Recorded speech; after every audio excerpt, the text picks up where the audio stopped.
Hello, आवाज आ रही है? नमस्कार साथियों, मैं अरविंद, स्वागत है आपका आपके इस ऑनलाइन डिजिटल प्लेटफॉर्म पर। कैसे हैं आप लोग? उम्मीद करता हूं बहुत अच्छे होंगे, स्वस्थ होंगे, अपना ख्याल रख रहे होंगे और अपने घर वालों का ख्याल रख रहे होंगे। तो आइए शुरुआत करते हैं साथियों इस जो है सेशन की। इस सेशन के अंदर हमने पिछली क्लास के अंदर जो क्वेश्चन देखे थे वो आपके 60 प्रश्न देख लिए थे हमने, है ना।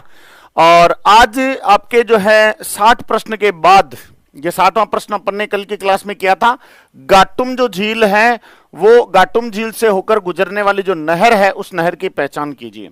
ठीक है दोस्तों, ये मैंने आपको जो है पिछली क्लास में इसके बारे में बताया था।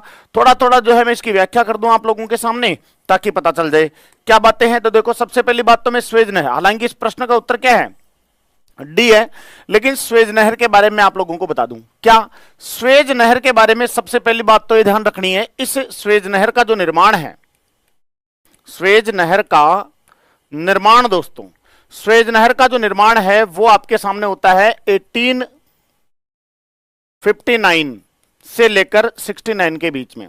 1859 से लेकर 1869 के बीच में जो है इस नहर का निर्माण होता है। और इस नहर के बारे में एक बात और याद रखना है, यह नहर किसको किससे जोड़ती है, किसको किससे जोड़ती है। तो यह नहर जोड़ती है दोस्तों भूमध्य सागर को, भूमध्य सागर को लाल सागर से जोड़ने का काम करती है, लाल सागर से जोड़ने का काम करती है, ध्यान रखना।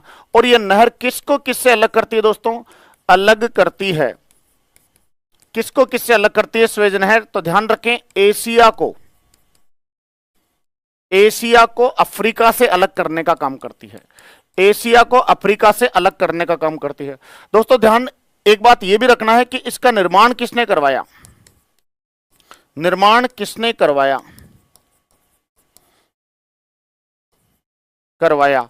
तो उस देश का यह नाम आता है मिस्र। क्या नाम आता है? मिस्र।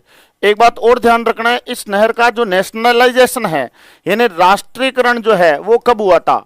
स्वेज नहर का राष्ट्रीयकरण होता है दोस्तों 1956 में, 1956 के अंतर्गत इस नहर का निर्माण होता है। ओके, कील नहर और आपके जो गोटा नहर है, इन दोनों नहरों का जो संबंध है वो कौन से महाद्वीप से दोस्तों, यूरोप महाद्वीप से।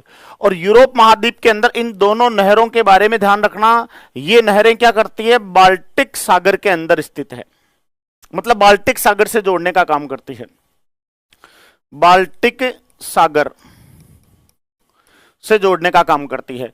इनमें से कील नहर क्या करती है दोस्तों, कील नहर के बारे में तो ध्यान रखना है कि बाल्टिक सागर को